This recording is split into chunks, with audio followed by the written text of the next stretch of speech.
할렐루야, 반갑습니다.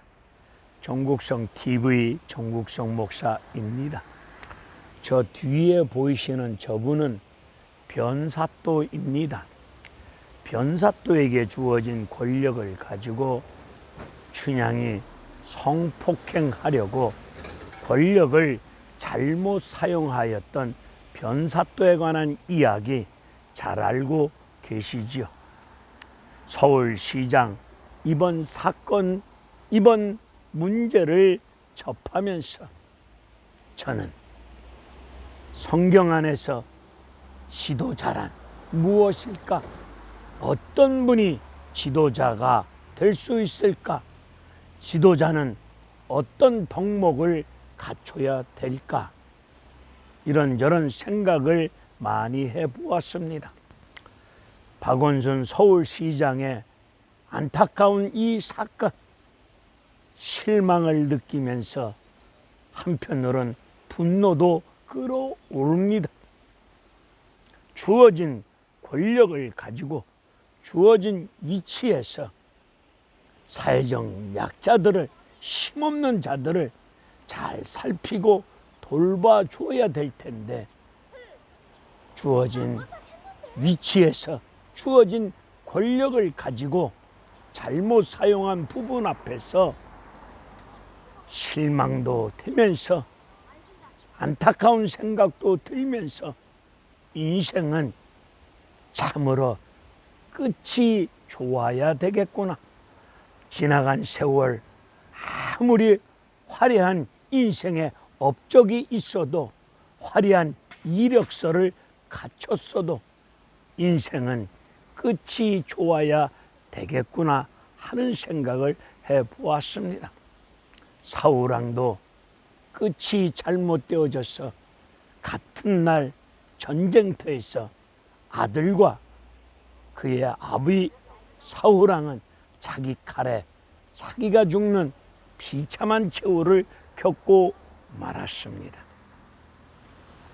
이번 서울특별시 이 사건을 접하면서 여러 가지 하나님 말씀이 생각이 납니다. 언제 어떻게 인간은 넘어지고 무너질 줄 아무도 모르겠습니다. 성경은 말씀하십니다.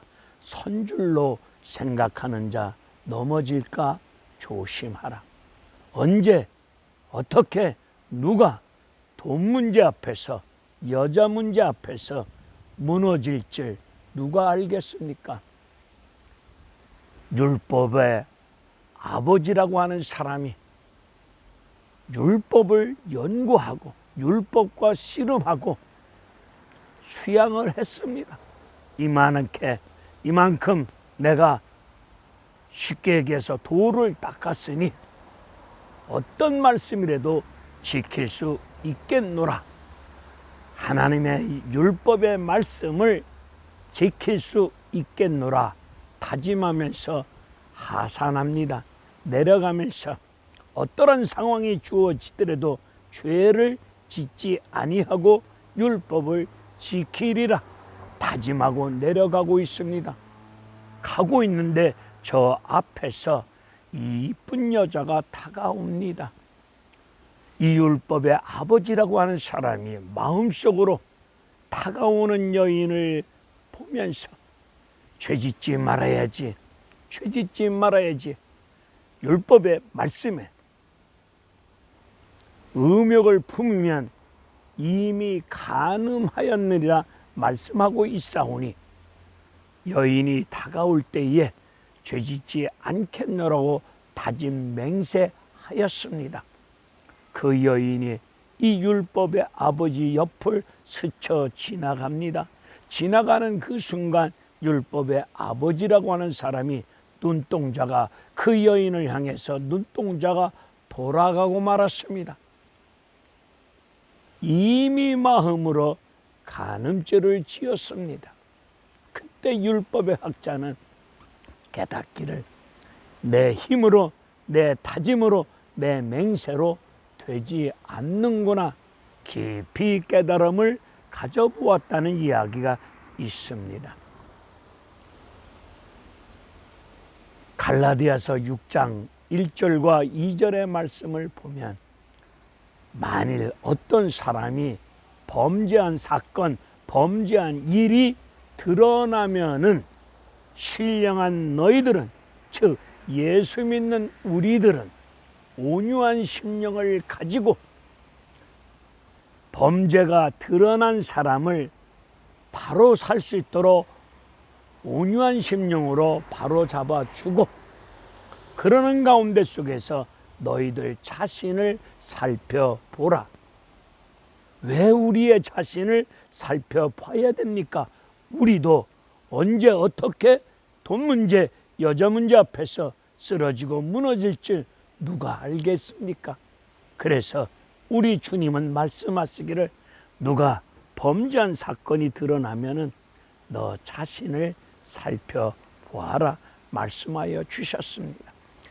서울특별시장 이 사건을 바라보면서 예수 그리스도를 믿는 나와 여러분들은, 우리 주변의 많은 사람들이 범죄한 일이 드러나면은 예수 그리스도의 마음을 가지시고 그런 분들이 바로 살 수 있도록 온전히 잡아주시고 일으켜주시는 역할을 감당하시는 가운데, 그런 가운데 속에서 우리의 인생을 살펴보셔야 됩니다.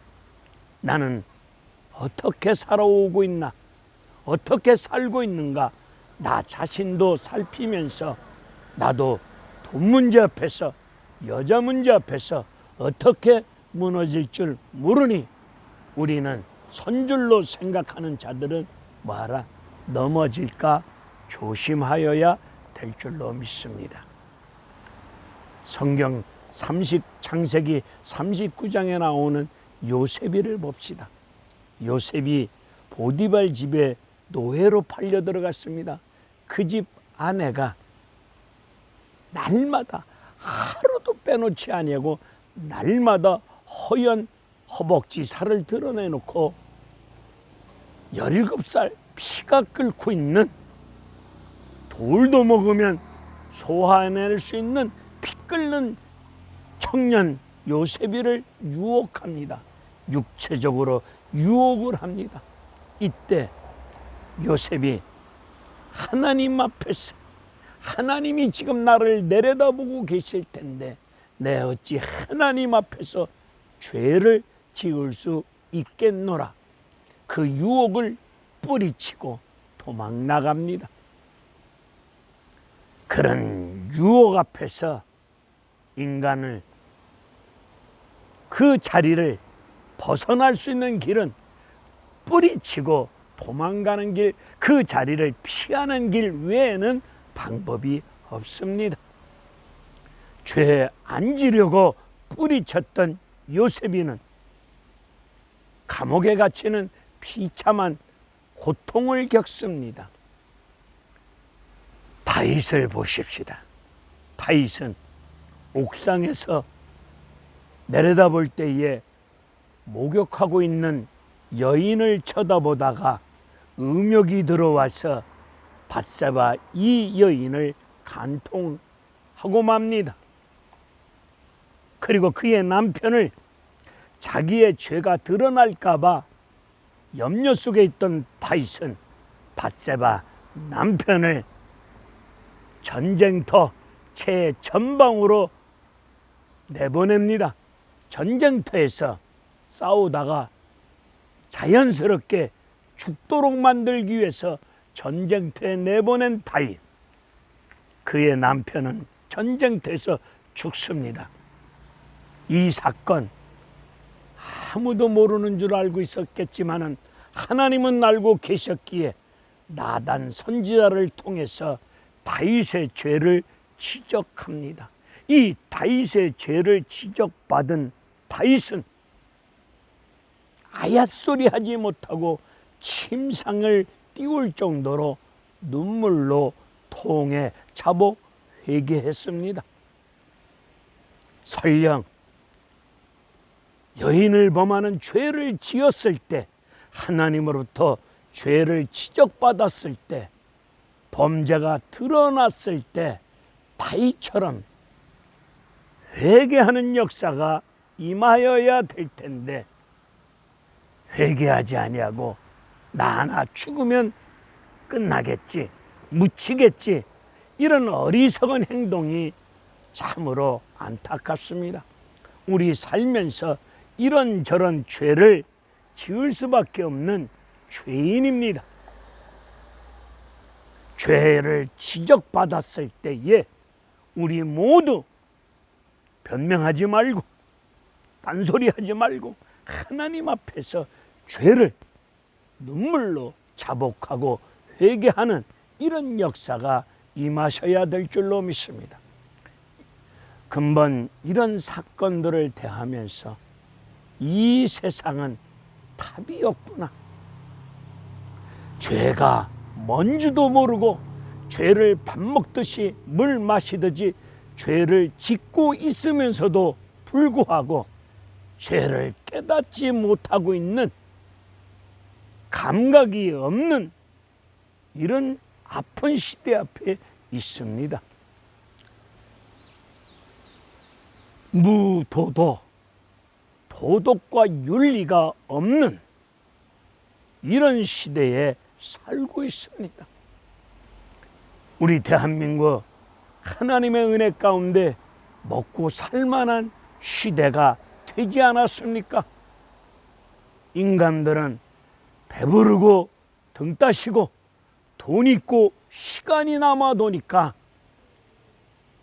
죄 짓는 생각만 하고 죄만 짓고 있습니다. 특별히 이 시대 배운 사람들이, 가진 사람들이, 권력을 쥐고 있는 사람들이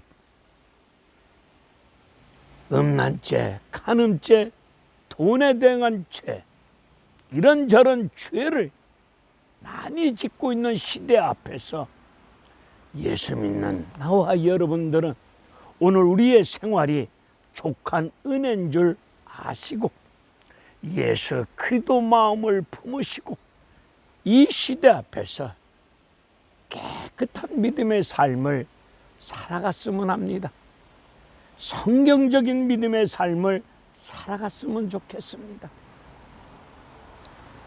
우리 모두 하나님 은혜 앞에 감사하는 가운데 예수 안 믿는 사람들이 보실 때 정말 성경적인 삶을 살아가고 있는 저 그리스도인이라는 소리를 들을 수 있는, 그리하여 하나님 앞에 영광 돌릴 수 있는 그런 믿음의 삶이 되셨으면 합니다.